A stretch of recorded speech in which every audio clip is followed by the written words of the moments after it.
My wife hesitated, then looked me straight in the eyes and said, "I've been secretly sleeping with your brother Robert since our wedding day." "We're in love, Jake. We've been in love since before I even married you. And the kids, they're not yours." I am Jake, and this is my heartbreaking story.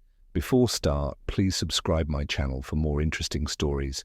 Your this act bold my confidence. Let's move forward. Love, trust, family, things I once believed in.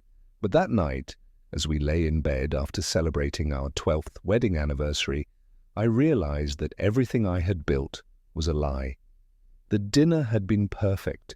Soft candlelight, our favorite wine, laughter, reminiscing about our years together. I thought we were happy. I thought we were celebrating our life as husband and wife. But as we cuddled in bed, my wife, Emily, suddenly sat up. Her fingers trembled slightly as she tucked her blonde hair behind her ear. I could see the hesitation in her eyes, something dark, unsettling. She took a deep breath. Then the words that shattered my world left her lips. "Jake, I need to confess something," I frowned, still relaxed, unaware of the storm about to hit. "What is it, babe?" I asked gently. She hesitated, then looked me straight in the eyes. "I've been secretly sleeping with Robert since our wedding day." "Robert?" "My brother." The air left my lungs, my fingers went cold. I thought I misheard. I waited for her to laugh, to say it was a joke, but she didn't.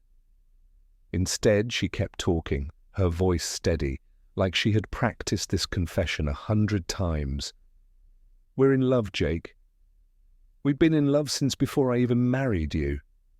And the kids, they're not yours." I felt my entire body go numb. "What?"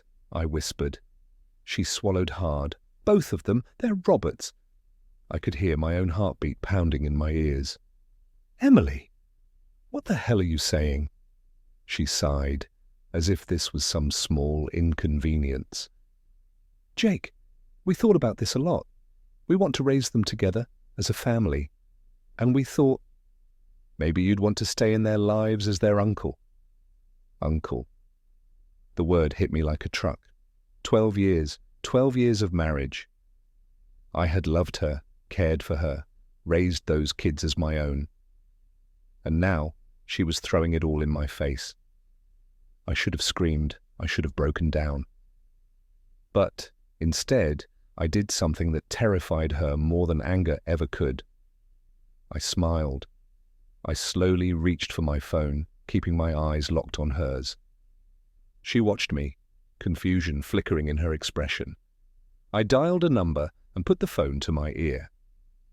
"Hi, Robert," I said casually. "Mum asked about the DNA test results I sent her last week." The moment those words left my mouth, Emily's face turned ghostly pale. Her hands began to shake. Her lips parted slightly, but no words came out. For the first time, she looked afraid. She wasn't expecting this. She thought I was blind, but she had no idea what was coming next. Silence. For the first time since Emily dropped her sickening confession, she wasn't in control anymore. She sat there, frozen, her breathing shallow. Her eyes flickered between my face and the phone, where the call to Robert was still ringing. She tried to mask her fear, but I saw it, the way her hands clenched the sheets, the slight tremble in her lips. She wasn't expecting this. I leaned back against the headboard, keeping my expression calm, unreadable. "What's wrong, Emily?" My voice was almost amused. "You don't look too excited to hear from Robert."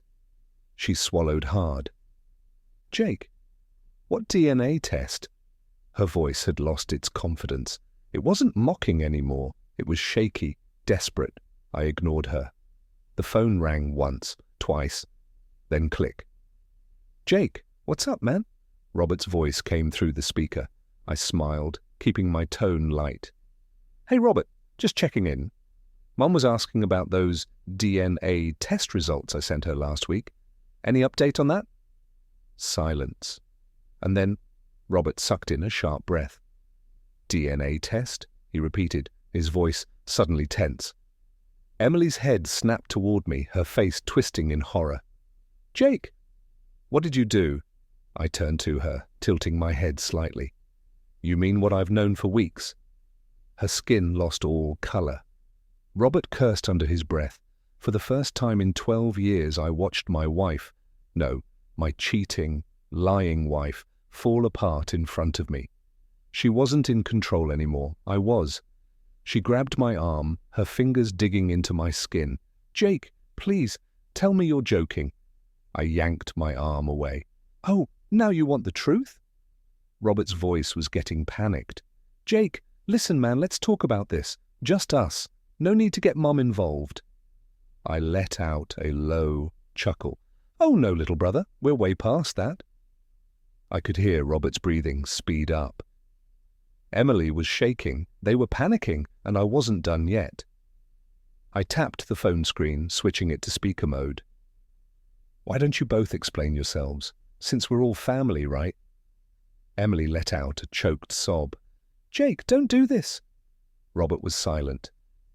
They had spent years lying to me. Now I was going to let them drown in their own lies. I stretched my arms, sighing as if I were bored.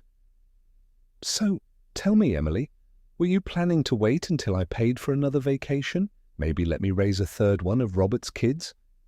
Her face twisted in pain. I never meant to hurt you. I laughed, a slow, bitter, cold laugh. You never meant for me to find out. Robert finally spoke again. Jake, please, let's keep this between us. We can fix this. I clenched my jaw. Fix this? They thought I'd be another pathetic husband who forgives his cheating wife and lets his own brother walk away without consequences. Number I had plans. And the next step would destroy them both. They just didn't know it yet. The room felt heavy, suffocating. Emily was shaking, her hands gripping the sheets like a lifeline. Robert was silent, but I could hear his breathing, fast, unsteady. They knew what was coming. I let the moment stretch, letting them feel the same suffocating uncertainty they had forced on me for years. Then I leaned forward, resting my elbows on my knees, my eyes locked onto Emily's. You want to know what DNA test, Emily? My voice was dangerously calm. The one that proves I was never the father of your children? Her lips parted slightly. No, Jake, you're lying. I reached for my nightstand and pulled out a folder, one I had been holding on to for a week now. I let it fall onto the bed between us. The papers spilled out, the official seal clear on top. Paternity test results. 0% probability of paternity. Emily gasped. She clutched her stomach as if she had been physically punched. Jake, I ignored her and turned to the phone. Hey, Robert, you still there? Nothing. I chuckled. Guess what, little brother? You're the father. Congratulations. Or should I say, enjoy child support. Robert finally spoke, his voice tight with panic. Jake, don't do this. Let's handle this privately. Privately? I repeated, shaking my head. That's funny, because you had no problem keeping your affair with my wife private. No problem letting me raise your damn kids, right? Emily was sobbing now, completely breaking down. Jake, please, I'll do anything. We can fix this. Fix this? I stood up, towering over her. No, Emily, you already fixed it for me. This marriage, this family, it's over. I grabbed my phone again. By the way, Robert, you might want to check your texts. I had just sent every single DNA test result to our mother, father, Robert's fiancé, and every damn person in our family group chat. Emily's eyes went wide in horror. Jake, no! Robert cursed loudly. Are you insane? I smirked. Oh, you have no idea. And then I heard my mum's voice. Robert must have been on a family call because the second she saw those test results, her voice pierced through the phone. Robert, what the hell is this? You did this to your own brother. The yelling started. Mom, Dad, our cousins, his fiancée. One by one, the family saw the truth. Emily's body went limp. She was staring at me, her face pure devastation. "Jake, I'm begging you." I let out a long, slow breath. Then I grabbed my wedding ring, pulled it off, and tossed it at her feet. "You and Robert can have each other. You deserve it." Then, without looking back, I walked out. I was done. Emily was still sobbing, her body trembling as she stared at the DNA test results. Robert, on the other hand, had gone completely silent on the phone. The weight of their lies, their betrayal, and their ruined future had finally come crashing down on them. I should have felt satisfied. I should have felt like this was enough. But it wasn't. They had destroyed 12 years of my life. I wanted to watch them crumble. I leaned back, crossing my arms, my voice calm but laced with venom. "You know what's funny, Robert? Mom wasn't the only one who got those DNA results." Emily's head snapped up. What do you mean?" I smirked, pulling out my phone and holding up the screen. "See, I figured if I was going to expose you, I should do it properly. So I sent those results to a few other people who deserved to know the truth." The color drained from Emily's face. Robert's voice cracked through the speaker. "Jake, who else did you send them to?" I pretended to think, scrolling through my messages. "Oh, let's see, your boss, Emily's boss. Oh, and let's not forget," I clicked on a message and let it play out loud. "Hey, everyone! Quick announcement. Robert's been sleeping with my wife for over a decade, and I've been unknowingly raising his kids. Just wanted to make sure you all knew what kind of man he really is. Cheers!" Emily let out a blood-curdling scream. "No, Jake, you didn't!" Robert exploded on the phone. "You sent it to my job." I laughed. "Oh, buddy, you're going to need a new one soon." And just as I said that, Robert's boss messaged me back. "Jake, thanks for the heads up. We don't tolerate this kind of behavior in our company. Robert will be removed from his position immediately." I held up the phone so Emily could read the text. Her mouth fell open in horror. Robert was officially unemployed. Emily collapsed onto the bed, sobbing hysterically. But I wasn't done yet. I took a deep breath, then turned to Emily with a smirk. "Oh, and Emily, you might want to check your phone." Her hands shook violently as she grabbed her phone. She unlocked it, and then she gasped. Her company group chat was flooded with messages. "Emily, we just saw the messages. Is this true? You cheated for 12 years?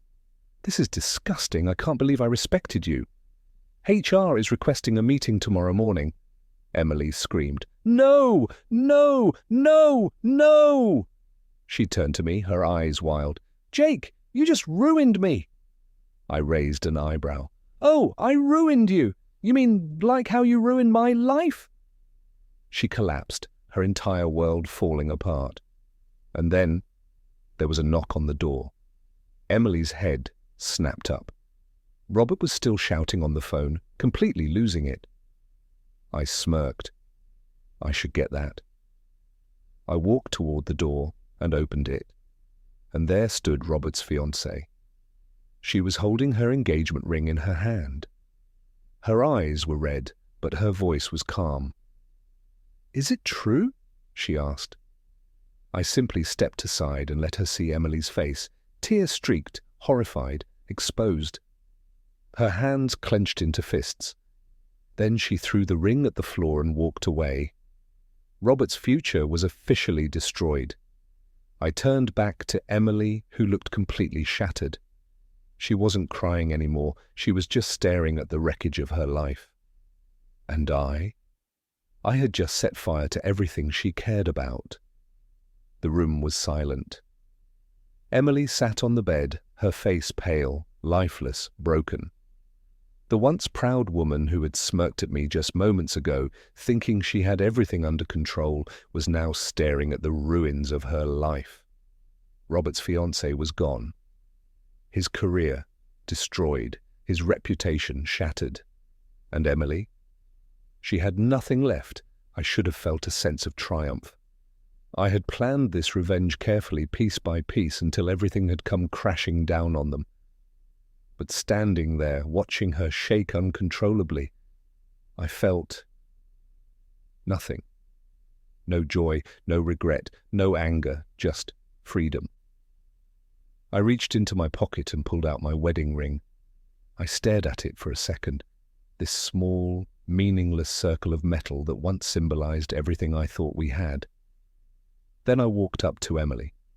She looked at me, her lips quivering, hope flashing in her eyes. "Jake, please," I cut her off. "Goodbye, Emily." I took the ring and dropped it on the floor at her feet. She flinched like I had just hit her. Then, without another word, I turned and walked out of that house for the last time. That was 6 months ago. A lot had changed. I had moved to a new city, a new job, a new life. I'd even started dating again. Nothing serious, but enough to remind myself that love still existed. One day, while sipping my coffee at a small cafe, I got a text. It was from an unknown number. I clicked it open. "Jake, I don't know where else to turn. I messed up. I miss you. Can we talk?" I stared at the screen for a long moment. Then, without hesitation, I blocked the number. Emily was just a ghost of my past now. I had no more anger left for her, no more pain. I had moved on. And she? She would spend the rest of her life living with the consequences of her own betrayal. And that was revenge enough.